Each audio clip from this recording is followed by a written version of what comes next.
no solamente está en el sistema judicial, y los agentes encubiertos pues tiene que ver precisamente con esa política con la que hemos iniciado nuestra gestión de gobierno de revolución democrática, cultural y pacífica. Hemos dicho, nuestra primera norma es la lucha contra la corrupción, la ley Marcelo Quiroga Santa Cruz, es la 004. En ese marco, pues ahora incorporamos agentes encubiertos para que pues no vayan a estar diciendo, oiga, a ver, muéstreme su recibo, su factura, o no sé qué huella ha dejado el que se está corrompiendo, o a qué palo blanco ha utilizado. Yo no soy corrupto, muéstrame la factura, una prueba, en el momento en que yo he firmado algo. Y lo pongo así maleante que hay, ¿no? Entonces es difícil. Entonces necesitamos personal especializado que pueda hacer seguimiento, que esté dentro. No has de saber quién está ahí vigilándote. Si te ha encontrado en un mal paso, va haciendo seguimiento, seguramente va a ir sacando documentos, que ya es un trabajo mucho más específico, ¿no? Entonces, por eso lo de agente encubierto, que es parte de esta nuestra lucha contra la corrupción como Estado boliviano. Respecto a lo que hablaba, ministra, del segundo anteproyecto, usted nos mencionaba que justamente este proceso de justicia en muchos casos se retarda porque se suspenden las audiencias, ya sea por decisión del juez, por inasistencia del fiscal, del abogado, pero en muchos casos también se puede dar por inasistencia de la persona que denuncia o del imputado. Nos hablaba de las sanciones para los abogados. ¿Qué pasa en un caso de que la persona que denuncia o la persona que está siendo imputada no asista a una audiencia? También está sujeto a sanciones. En nuestra normativa ya al imputado se le podía procesar en rebeldía en determinados casos, no en todos los casos. En este caso, lo que se le aumenta a esa naturaleza para el imputado es que puede ser conducido por la fuerza pública para estar presente en la audiencia. Eso sería la diferencia a lo que sucedía antes, las sanciones que existían. Entonces es una diferencia cualitativa. La otra diferencia cualitativa para hacer que un proceso avance es que esté también la parte querellante, el que ha denunciado o la que ha denunciado. Si no estuviese, ¿no?, de oficio sigue el Ministerio Público en el ámbito penal. Entonces, eso es lo que se está ahora validando con esta normativa para que las partes procesales tengan la garantía del desarrollo de un juicio. ¿Por qué?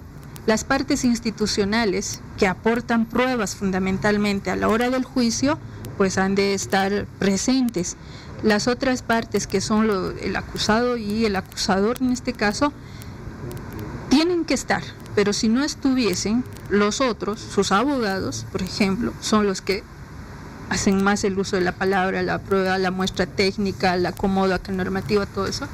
Entonces son ellos los que han de garantizar el desarrollo pleno del proceso. Y además, dentro de lo que significa el debido proceso y la garantía a las partes de que el juicio tiene que llevarse adelante, sí o sí, y está en la misma normativa internacional, pues esta garantía está dándolo, y más bien esta modificación le está dando esa garantía de que un proceso garantice la presencia de las partes para evitar la retardación, la dilación o cualquier otra susceptibilidad que ha generado extorsión, corrupción y retardación de justicia e injusticia en el país, ¿no? El presidente Evo Morales le dijo al país que se está analizando la propuesta de cadena perpetua para violadores de menores de edad, ¿no es cierto? Y que para ello se analiza la posibilidad de convocar a un referendo en que la ciudadanía vote si está de acuerdo o no con esto. Inmediatamente salen algunos grupos políticos para decir, no, es una trampita, porque resulta que van a aprovechar ese referendo para meter ahí de contrabando el tema de la consulta para la reelección. ¿Cómo es esto, ministra? A esos de oposición hay que decirles que son unos hipócritas, irresponsables y de doble moral. Esos opositores de hoy día y todos sus acólitos nuevos tienen que saber que ellos se coteaban al Poder Judicial. Es tan grave que he encontrado una nota del 2004 y dice, había un señor que se llamaba Eduardo Sfeir, has debido conocerlo tal vez cuando estabas... Creo que era un dirigente de fútbol también, ¿no? No sé, habrá que hacer memoria. No recuerdo el club, pero bueno. Pero estaba revisando en antecedentes ahí a nivel de medios y resulta que este sujeto era asesor de la Embajada Americana, el 2004. y era el candidato de la embajada americana para ser fiscal general del Estado. Y los otros partidos políticos tenían también sus propios candidatos a Fiscalía General. No, pero este era el nombre. Y este va a segunda vuelta. Por eso digo, los periodistas del área política de esas épocas se deben acordar. Y así tengo varios otros casos que sigo viendo cómo era. Así que el Tuto Quiroga, Doria Medina, que son parte de esa banda de secuaces y rematadores del país, así operaban, así sometían a nuestra justicia a la injerencia ajena, yanqui, ¿no? Nuestra justicia no estaba pues en nuestras manos propias. Y además dice, ¿no?